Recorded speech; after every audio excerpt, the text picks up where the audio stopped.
The Signal Oil Program. Yes, the Signal Oil Program. The Whistler.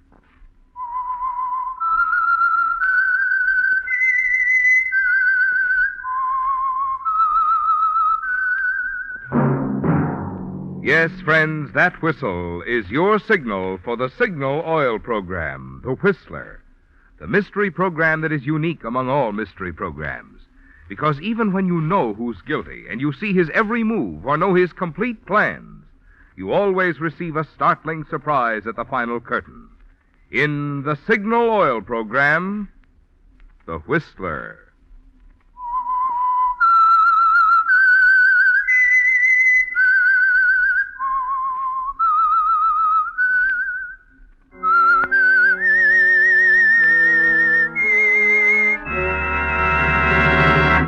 I am the Whistler, and I know many things, for I walk by night.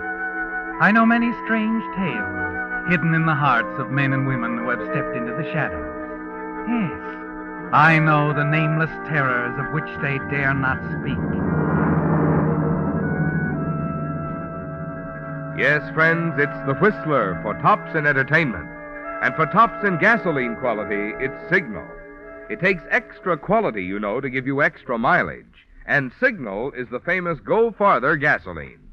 So look for the Signal Circle sign in yellow and black that identifies friendly independent signal stations from Canada to Mexico. And now the Whistler's strange story. The Cheat.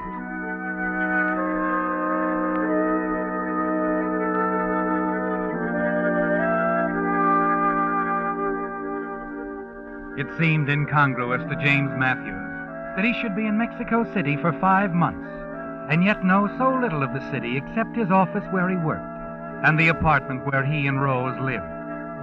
Back in San Francisco, James had always visioned Mexico City as a romantic paradise. So far, there hadn't been time to find out if this were true.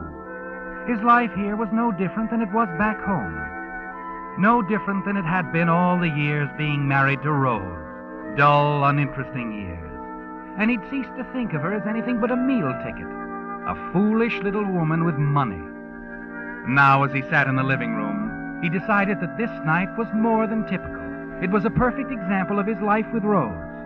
With growing irritation, he watched her flutter about the room, parading back and forth in front of him in a sheer evening gown. Why do you do that, Rose? Do what, Jimmy? Keep walking up and down like that. Oh, well, I have a good reason, Jimmy. Don't you see? Oh, there you go on that again. You know how I hate to be called Jimmy. Oh, well... If you don't stop that silly parading, I'll leave the room. Oh, dear, such nasty nerves. You do suffer, don't you? All right. I'll sit down. Thank you. Don't you notice something different, James? About me, I mean. A new dress. Yes, like it? Blue is not a good color for you, my dear.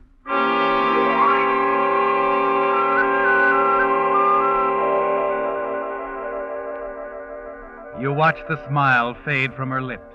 A pained, hurt expression sweeps over her face. But it doesn't matter, does it, James? You ceased to worry about her feelings a long time ago. And now there are more important things to think about. You lean back in your chair, close your eyes. Try to concentrate on the business deal that brought you here to Mexico City. You try to reason the chances of its success, but Rose won't give you a moment's peace with her constant chattering. James, where are you going? To bed. Oh, Jimmy, I mean, James, I want to talk to you. Please. Can't it wait till morning? Poor darling, you're so tired. It'll only take a moment. Okay. I never complain. You know that. Rose, what do you want? Well, in San Francisco, you worked day and night. I never saw you.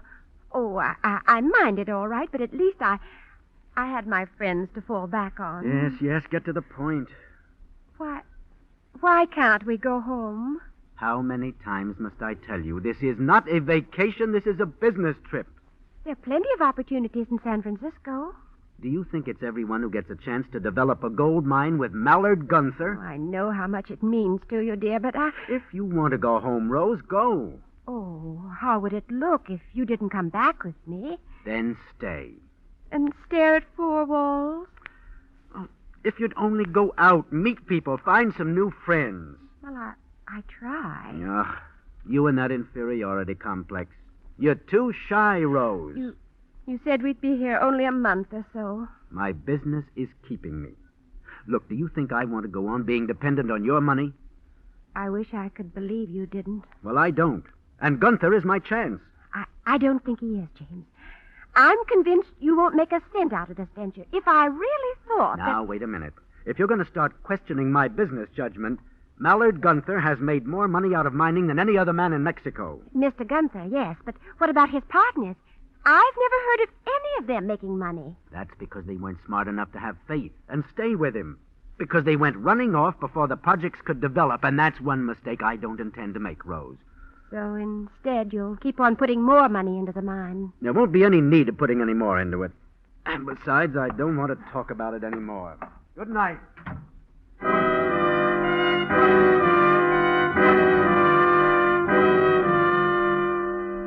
Alone in the bedroom, you try to calm yourself. You can't let Rose upset you, even when she comes so close to pointing out what you fear the most. You tell yourself there's nothing to worry about. Gunther doesn't sink his money into anything unless it pays back big returns. The partnership with Mallard Gunther is the opportunity of a lifetime, isn't it, James? Yes, the money you'll make will mean much more than respect and power, won't it? It means independence. Independence from Rose, your wealthy wife. You'll have your own money then. And if you want to, you can leave her for good.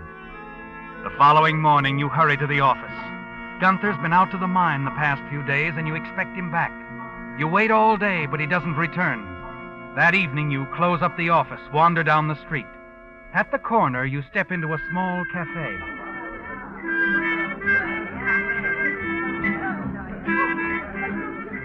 As you make your way toward the bar, you hear his laugh above the crowd. Mallard Gunther. You see him sitting in a side booth with a dark-haired girl in a bright red evening gown. Her arm is linked with his, and she's whispering in his ear. Mind letting me in on the joke? Oh, Jimmy, my boy, Jimmy. Well. I was waiting for you at the office. Oh, were you? Well, I just got back a little while ago. I didn't think you'd be there, so I didn't bother to call. Sit down, Jimmy. Sit down. Thanks. Oh, this is Sally. She dances here. Sally, I want you to meet Jimmy. Martha. Huh? Oh, yes, Martha. It's right, isn't it? Excuse me, my dear. How are you, Martha? Hi. Jimmy's a business associate. Good, fine. How'd things go at the mine, Mallard? Fine. We're coming right along, my boy. Coming right along. Gonna be a real bonanza, Jimmy, my boy. Now, how about a drink, eh? No, thanks. I look, did they get the generator plant installed on schedule? Sure. Right on schedule. Not a thing to worry about. Just leave that all to me. My department, you know. Well, sure, but I would like to know what's going on. Is that all you have to tell me? Well, I can't think of anything else. Except that we may need a little more money. More? I see. Oh, now, don't be upset about it. It won't amount to much. I figure around 25,000 apiece will see us through. 25,000? More or less. Well, what's the matter? I'd bother you? When will we know definitely if we'll need the money? Oh, should know by tomorrow. Then you can get it to me any time in the next day or so. Unless, of course, you want to use that option clause and sell out to me. No, Mallard. I'm not selling out. Good. I always like a partner who'll stick it out. So many of them seem to give up at this stage of the game. Now, look, my boy, you'd better change your mind and have a drink, huh? Sally here is getting thirsty.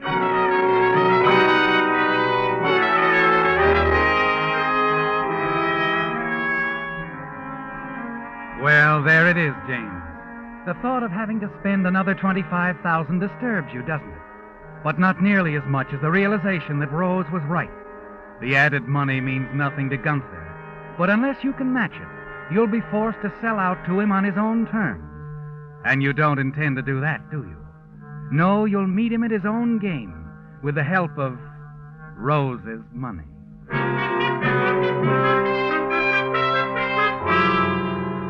As you hurry home, you decide your attitude toward Rose will change. You'll be patient, understanding, give her the affection she wants so desperately. But when you arrive at the apartment, she isn't there. An hour passes and you begin to worry. Then you hear the key in the door. Well, what's this? Oh, James, you're home early. You certainly sound happy tonight. Oh, and for a very good reason. I'm terribly proud of myself. Are you? I took your advice. Oh, I don't follow it. Oh, shy, am I? Oh, that's what you think. Oh, I merely said Oh, that. I know what you said, and I'm going to prove you're wrong.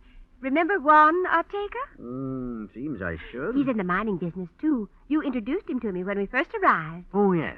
Rather elderly man, tall. Where'd you see him? In the lobby. I was on my way to lunch. I made a point of speaking to him, and you know what? He invited me to a party, and I went. Good. All by myself. Not the least bit timid. Not the least bit. Oh, I had a grand time. His house was swarming with such interesting people. A French painter, a Hungarian composer, and... Oh, I've been invited out to several other parties, too. You have? Well, that's fine, Rosie, fine. I'm delighted you had such a good time.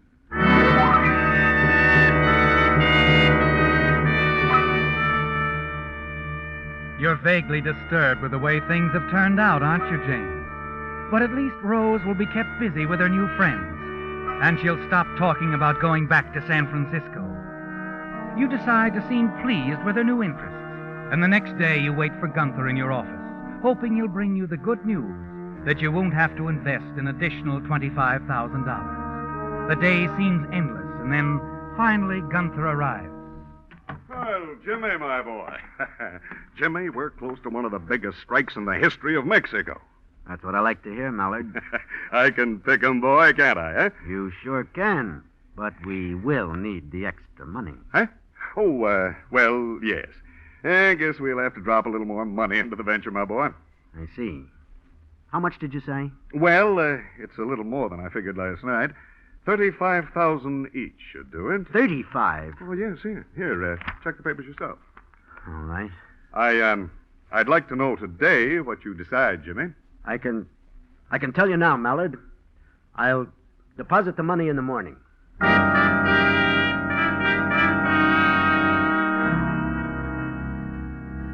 It sounds good, doesn't it, James? You'll deposit the money in the morning. What money, you ask yourself? You throw the reports aside and hurry home. You arrive just in time. Rose is dressed, ready to go out. You don't waste a second, coming right to the point. You tell her how much money you need and why. But, Rose, you'll get your money back 10 times and over. Oh, really, James, I'm not interested. Now, please, I have to go. I'll be late. There's $1 million at stake. We can't lose. No, dear. Once and for all, I won't give you the money. Rose, listen to me. Not now, darling. I've got to go. Go where? Oh, didn't I tell you? Remember the American I met at Ortega's party? Well, he telephoned today. He talked for over an hour. George Turner, an engineer, I think. He's down here designing bridges and all sorts of things. All right, I'm not interested in George Turner. I am. He's quite charming, and he's invited me to a lawn party with the Ortegas. I'm late now. You're not going anywhere until you sit down at that desk and write me a check. You're being idiotic. Goodbye, James. Rose, come back here. See you later. Rose! Don't wait up for me, dear.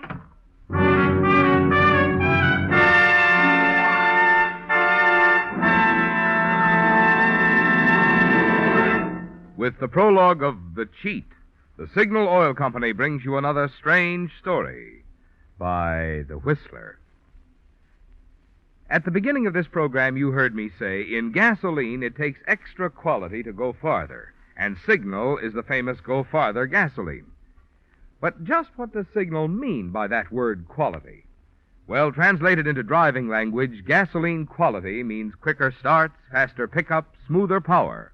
In order for Signal to give you that kind of performance, the thrill of alert, surging power that puts extra pleasure into driving, today's Signal gasoline has to help your motor run more efficiently.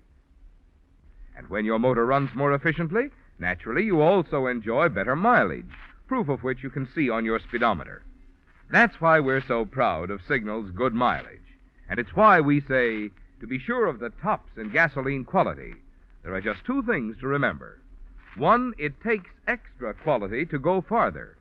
And two, Signal is the famous Go Farther gasoline. And now back to the Whistler.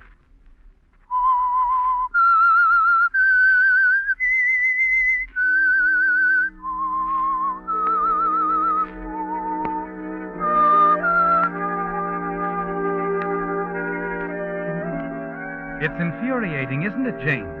The knowledge that Rose stands between you and your independence. And you know why she won't give you the money. She's well aware that she'll lose you if your plan with Mallard Gunther turns out successfully. One thing you're sure of, James.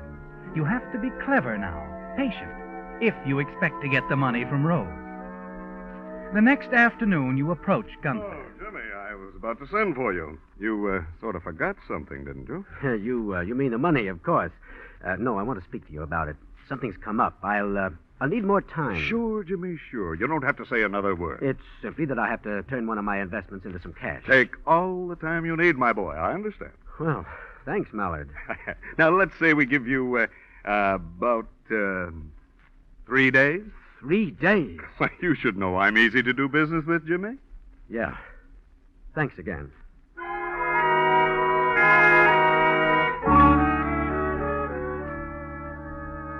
Well, James, now you know where you stand with Mallard Gunther.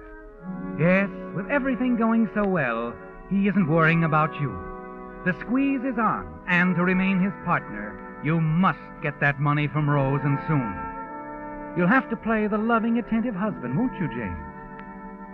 Back at the apartment, you call out to her, cheerfully when you come in, but she isn't there. And the clerk at the desk downstairs tells you that she left hours ago, leaving no message as to when she would return. Yes, James, you're more than annoyed, and the next hour is the longest you've ever spent. Finally, your nervous pacing is interrupted by the ringing of the telephone. Hello? This is James who speaks? Yes, who's this? Juan Ortega. How are you? Oh, wonderful. Yourself? A slight case of the gout, but outside of that, I cannot complain. Oh, it's nice hearing from you. Yes. Your lovely wife asked me to deliver a message. Very kind of you to do so. You know, we were all over at George Turner's house till he took the whole crowd out to his ranch. George Turner? Yes. She tried to reach you, but couldn't. So I said I'd call for her. I see. They probably won't get home till late. Well, thanks for calling. Not at all, my friend. We must have lunch together sometime. Yes, we must. Well, good night. Good night.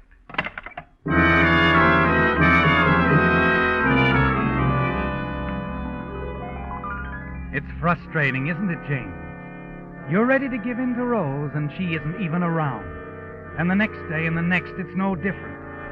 For Rose is too busy to accept any of your invitations. It's lunch with George Turner, tennis with George Turner, a theater party with George Turner night and day. Then on the morning of the third day, with your anxiety reaching a point where you no longer can contain yourself, you arise to find Rose in the living room arranging some flowers. Morning, dear. Rose, good morning. Did you ever see such beautiful flowers, James? Rose, what do you say we go out for breakfast?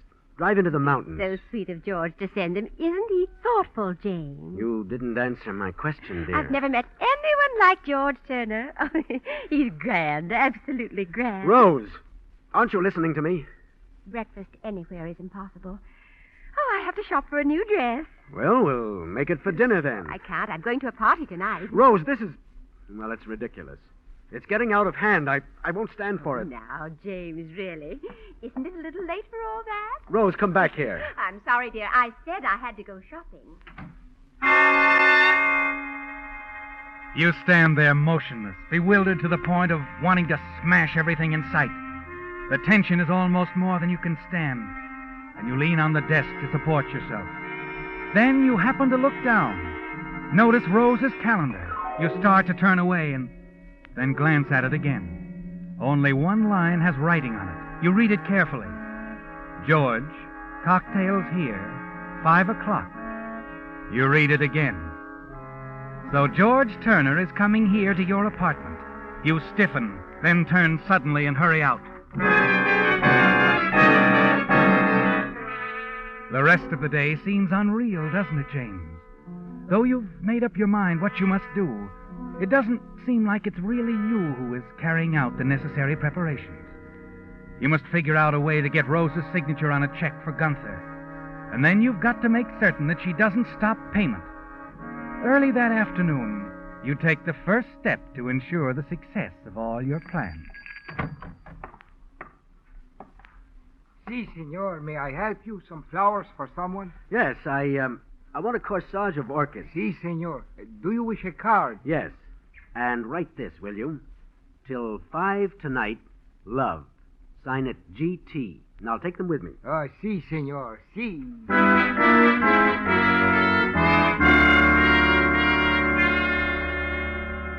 That's all you'll need, isn't it, James? Now you head back for the apartment, taking your time, so that when you arrive, it's exactly 4 o'clock. There are few people in the lobby, but you want it that way. When you open the door of your own compartment, you find Rose dressed in a new evening gown and standing in front of the mirror putting on her earring. Is that you, James? Who else? You startled me. What are you doing home at this hour? And with flowers. For me? Yes. Oh, let me have them. No, not now. I have other things on my mind. Oh, my, you sound so serious. I am serious. It's about the money for Gunther. Oh, so it's the money you're worried about. Yes? Do you know what this is, Rose? It's a banknote, so what? It's made out to me for $35,000. All it needs now is a signature. My signature, I suppose? Yes, dear. Your signature. They'll give it to me. I'll sign it. You mean it? Give me your pen, darling. You'll see. Ah, thank you. Well, there you are, James. Now, in the morning, you could run to the bank and cash it. You forget, darling, I did that a couple of times before. Once in Los Angeles, once in Seattle. While I was on my way to the bank, you telephoned and stopped payment. You really enjoyed doing it, too. Yes, I did, didn't I? But on those occasions, I had good reason. I found out you were being swindled. You've inferred that Mallard is is a swindler? No, I haven't. Only that he's a smart man, and you aren't. Will you go to the bank with me tomorrow while I cash this check? Of course not. Let's change the subject. Look at this. It's a music box. George sent it to me this morning. Isn't it lovely? I'll wind it. Now, listen. Yeah, that is pretty. Oh, James, you actually sound glad George Turner cares so much for me. Of course I am. And I'm glad you're not going to stop payment on your check, too. I need that money, Rose. Very badly.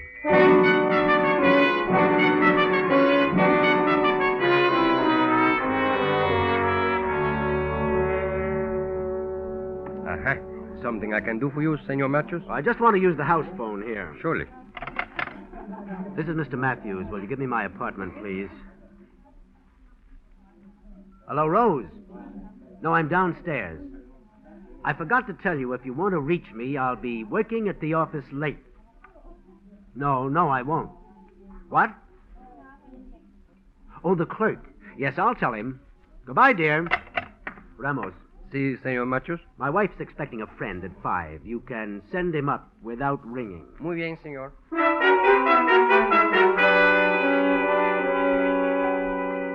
Well, everything's arranged after all, isn't it, James? Everything. Now, holding tightly to the check Rose just signed, you return to your office. Mallard Gunther is there, puffing smugly at a cigar, his feet up on the desk. Well, Jimmy, I was beginning to think you'd left for the day. I had an errand to run. Now, if you need any more time, Jimmy... Time? To raise the money. Oh, I've got the check here, Mallard. I'll have the girl deposit it in the morning. Oh? That's great. Hope I didn't put you to too much trouble. Not too much. No.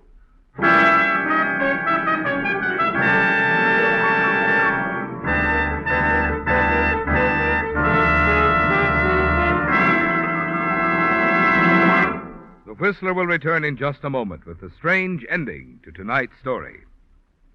Meantime, a question. How safe a driver are you?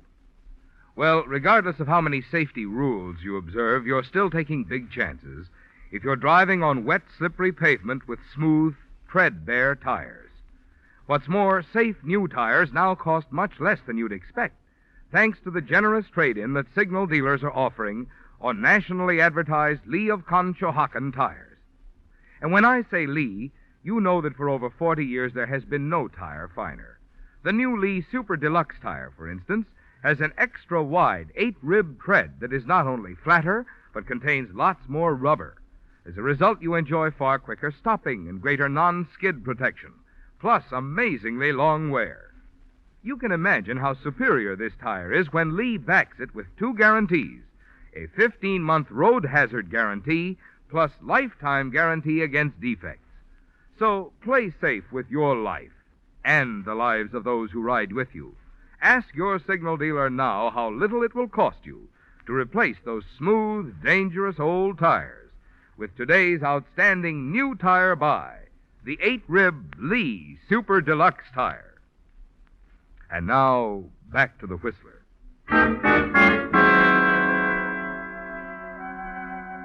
It's nearly over now, isn't it, James? Your freedom and independence from Rose is already won. And there's a bright future to look forward to. In your own office, you wait for the inevitable phone call. You expect it around 5:15. But when 5:15 arrives, the call doesn't come. 6 o'clock passes, 6:30. You can't understand it, can you, James? And then suddenly, instead of the telephone ringing, there's a knock on the door. Come in. Senor James Matthews? Well, I'm sorry this office is closed. You'll have to come back tomorrow. Sorry, senor. I am Lieutenant Garcia, Mexico City Police. Oh? Is there something I can do for you? I think it would be foolish to waste words, senor. What are you talking about? Your wife, she has been murdered. What? A gentleman by the name of Juan Ortega discovered her. Juan Ortega? He found her at 6:30. She had been dead over an hour. Well, but when I left her, she was all right. She was all dressed, expecting someone for cocktails. Senor George Turner? Yes, that's his name. He sent her flowers. He was to meet her. You are wrong, senor. You were the last person to see her alive. You killed her, senor. Me? But that's not so. You're inventing all this, trying to trap me into something I have nothing... No, senor. Juan Ortega told us the whole story. But I tell you, Turner was to meet her. He sent her flowers. You send the last flowers. I am certain the florist will identify you. All the rest, she sent herself. You Americans do not understand these things. You see, she was worried. You didn't love her. She wanted to win you back. So she invented George Turner to make you jealous. There never was such a man.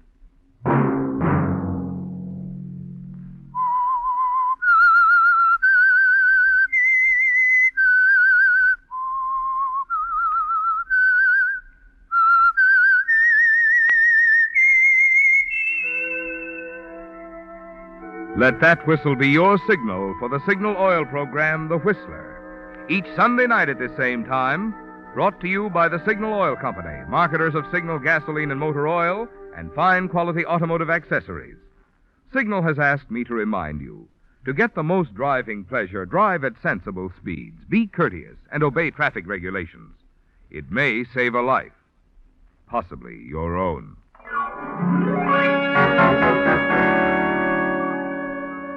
Featured in tonight's story were John Hoyt and Sarah Selby. The Whistler was produced and directed by George W. Allen, with story by Bernard Gerard and music by Wilbur Hatch, and was transmitted to our troops overseas by the Armed Forces Radio Service. All characters portrayed on the Whistler program are fictional. Any similarity in name or resemblance to persons living or dead is purely coincidental. Remember, at this same time next Sunday, another strange tale by The Whistler. Marvin Miller speaking. This is CBS, the Columbia Broadcasting System.